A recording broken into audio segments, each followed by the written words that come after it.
Baked Visionary. This is my YouTube where I talk about everything. So today we're going to talk about self-love. So first of all, self-love is all about you. So you need to be happy with yourself.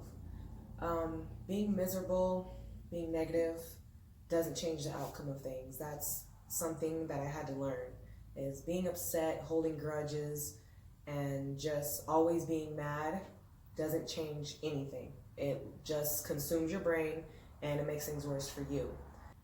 You're the only person that has to live with your decisions, and you're the only person that has to live your life. So anything that you decide to do, it's going to affect you. It might affect other people around you temporarily, but the end result is going to affect you in your life. Self-love, you got to take care of your mental. That comes first. I like to meditate. It's just a way to clear my mind and a way to let go of stress and not let thoughts consume me. So that's a good start to kind of loving yourself, is to just clear out everything and get rid of all the negative thoughts, get rid of all the busy thoughts, just get rid of, just all the, just get rid of all the chaos and all of the clutter that's in your brain, because we all think a lot. I forgot how many thoughts it is, but you think about so many thoughts per second, and it's ridiculous. But loving yourself means staying away from other people that don't love you. Now, love is an act. It's not something that can just be said. Anybody can say I love you. Those are just words. It's acts. It's energy. It's if somebody's around you and they're constantly making you feel down and they're sucking your energy, it's real. You have to stay away from negative energy. Those type of people are just miserable, and misery loves company. So to love yourself, you need to feel love around you. If you feel like you're in a situation where it's just negative energy and you're just, you can feel it in your gut. You can just feel when you're just like, oh my God, like I'm feeling like I'm upset, I'm mad, I don't know why. You need to start learning how to cut off those energies and how to take yourself out of those situations. It took me a long time to learn this, to just not let things bother me, because at the end of the day, most of those things aren't important. And a lot of people are dealing with their own demons and their own problems, and they don't know how to love themselves, and it's not your job to fix everybody. You got to realize that everybody has their own life and their own journey, and your job is to take care of yourself. And so the best thing to do is when you feel people being negative, or you just feel like there's too much drama, around you or the situation, just get away from it. I've learned to kind of like, if somebody's talking about somebody to me or just being negative, I kind of cut it off. If I feel like it, I'll address it and tell them like, oh, you're just kind of being negative or whatever. But at the end of the day, the solution is to just not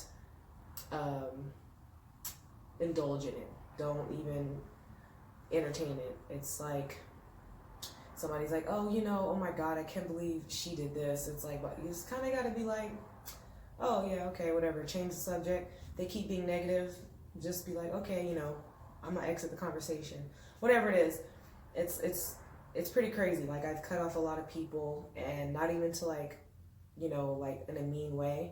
I just limit how much I talk to them, or if I just don't talk to them at all. And that's like a big step in self-love. Knowing your worth. So like with relationships, as far as friendships and as far as intimate relationships, you have to know what you can allow with your body. You can't try to make other people happy, and you can't do things that that are going to bother you. Like, your self-worth is you being like, okay, I know what I want, and I'm not going to compromise my feelings. Don't let anybody make you feel like you have to compromise your feelings. All your feelings are valid. No one can tell you how you feel, period. It's like, if I feel a certain type of way, that's how I feel. And always make that known, you know what I mean? Don't hold in your feelings. Don't let yourself feel like your feelings are stupid. Don't let anybody else make you feel stupid. Always address your feelings if it's with yourself, with whoever, and people's reactions mean a lot. So if you feel a certain type of way and you tell someone and they don't respect your feelings, you need to really take a look at that and be like, okay, in a way it's disrespectful, because I just think of it as like, if somebody told me that I'm doing something or I made them feel a certain type of way, I am not going to attack them or make them feel worse. I'm going to be like, damn, I don't want to make you feel that way.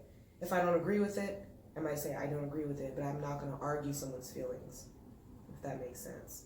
Speaking more on not compromising your feelings, let's say as far as a romantic relationship, if you're just starting, that's easier because you can set your boundaries and you kind of let the person know, like, hey, I'm not going to accept this. This is what I don't like.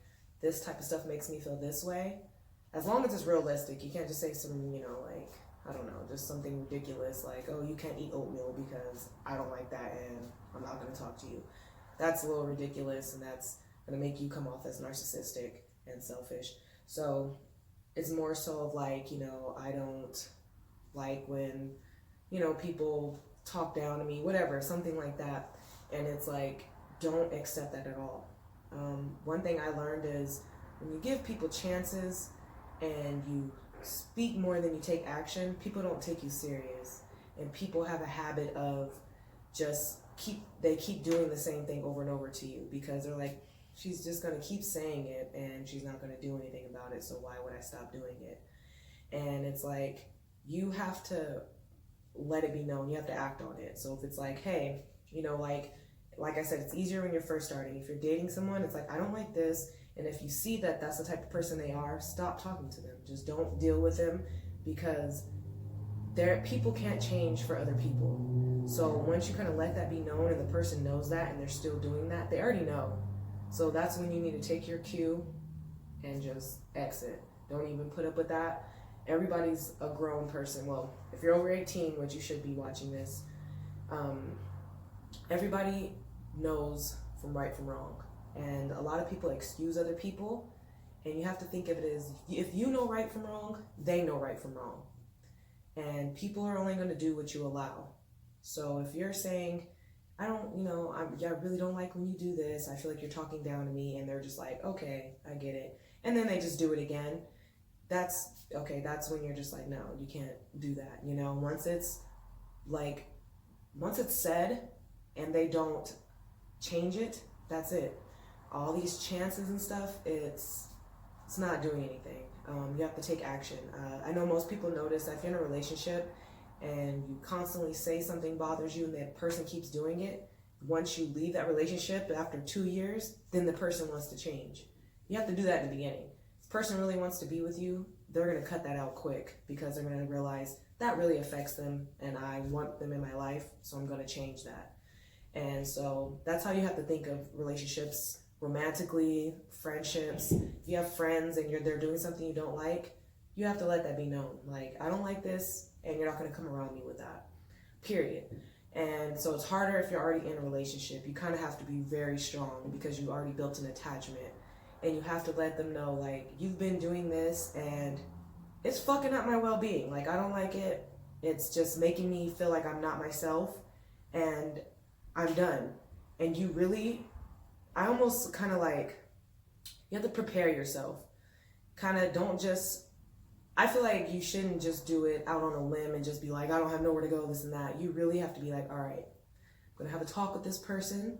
I'm going to lay out what I want to do. Here's my backup plan. And that's it. Because you don't want to be somewhere where it's like, you cut it off and then you have nothing and you're just miserable. You need to set something up, don't prolong it. You need to set something up and act on it. And so you need to be like, this is what I want, blah, blah, blah. You haven't been doing this. I don't think you take my feelings seriously. And then you need to leave the relationship. I don't believe in staying and hoping people change. I believe no one can make anybody change, and they can change on their own. And if you break up with someone and then they change, and if you feel like you want to date them, do it. If you don't. Like I said, everything's about your happiness. You have to live with your decisions. And I see it all the time. People stay in these relationships trying to change someone, and then they finally break up horribly, and then the person goes and they're with someone else, and they were a whole new person, and you're like, oh, they didn't do that when I was with them. That's because that next person they're with didn't put up with that shit. They're just like, you're not going to do this if you're in a relationship with me. And they're like, I want to be in a relationship with you, so I'm not going to do that from the jump. And, you know, like I said, people are going to just do what you allow. You know, if you're just, you know, it's really sad. I see it in so many relationships. It's just like, you're almost begging a person to change. It's like, hey, like, please stop doing, no, you need to just be like, I'm done. Like, I'm not going to beg anybody.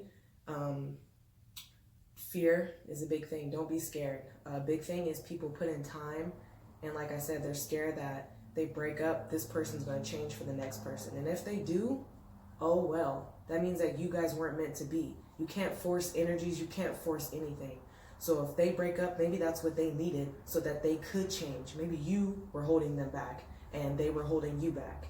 So it's weird how you have to look at things. You can't be so stuck in what you want. I don't know. It's weird.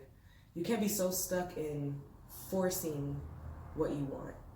You have to be like, you have to really step outside of situations and look at it as if you're not yourself. You kind of like, it's easy to tell your friends, oh girl, break up with him. But then when you're in the situation, you're just stuck in the situation and it's consuming you, and you're not understanding what's going on because it's hard for you to look inside of what's going on from the outside. So you have to try really hard to be aware, to step outside of the situation and look as if you're not yourself and be like, girl, I'm tripping. What am I doing? Like, why am I doing this? And, you know, you can't get back time. That's the big thing. Once you're wasting time doing things, being with someone that's draining you, you can't get that time back. You're going to look back and be like, what the fuck? Like, why was I wasting all this time? Why was I putting up with all this shit? Why? Like, I could have been doing something else, meeting other people, working on myself, you know. So you have to think of it that way. Time you cannot get back. So every minute that you're on this earth, that you're alive, you need to take advantage of happiness, of positivity. And last thought, if you're in a bad place, it's really hard to try not to dwell. Like I said, dwelling doesn't do anything, but it really breaks down your body. It breaks down your mind. It really affects people. It can cause lots of illnesses. Don't dwell. It's okay to be upset and sad for a little while, but you really have to try to snap out of that because, like I said, it consumes you. Energies consume, and energies are real. And you have to really find it in yourself to just put yourself in positive situations. And when you're in positive situations, positive things happen. People will sit there and constantly be like, well, I've been through this, so this is why I'm acting like that. It's like, no, you've been through that, so you need to change something to make sure that you don't go through that again, and you need to think positively about the future. Because if you just keep like making excuses and just having this cloud over you, it's, you know, that's just where you're gonna be. You're gonna be attracting negative energy because you're a negative energy. And oh yeah, mirroring. That's the same thing as if you're a negative person, you're gonna attract a negative person. And if you're a weak person, you're gonna attract another weak person. But it's hard for people to tell because people think, like, if a woman's getting abused and they think that, okay, she's weak, and you know, so the guy abusing her, you know, he's not weak, he's obviously weak to me. A lot of people think that it's hard for a lot of people to see energies. Hurt people attract hurt people, but people react differently to hurt. Some people act timid when they're hurt. Some people lash out and become bullies and are narcissistic and, you know, just are mean. And people don't understand that all the time. People think like, okay, well, I'm such a nice person, why would I attract a mean person? And it's because you guys are both hurt people. And, you know, you're not strong, they're not strong, because if they were strong, they wouldn't be being abusive. They're taking out their hurt on you. And so, you know, you really have to like look at yourself And, you know, I see a lot of people like, oh, why am I attracting this type of person? You really have to look at yourself, and seeing what kind of energy you're putting out there and what you're accepting. Even if you're putting out good energy, you could be accepting, you know, something like a low vibration. And there is such thing as incubus and succubus. Women are succubus, which would be like a negative entity, as far as like a feminine entity that uses sex and lures men and do nothing but drain them of their positive energy. It's the same with an incubus, would be the male version of that. So protecting yourself, knowing your self-worth, you're loving yourself, not putting up with anything, and learning to just cut off toxicity. You don't have to put up with it. Titles don't mean anything. I don't care if it's your best friend. I don't care if it's your cousin. Titles don't mean anything. Everybody's grown and everybody is a person, and it's like the same thing, like you do unto others as if you want them to do to you. So don't make exceptions for people. You have to stop at the titles and be like, but that's who they are. No, you don't do that. You don't like that. So don't put up with that. And that's it for today.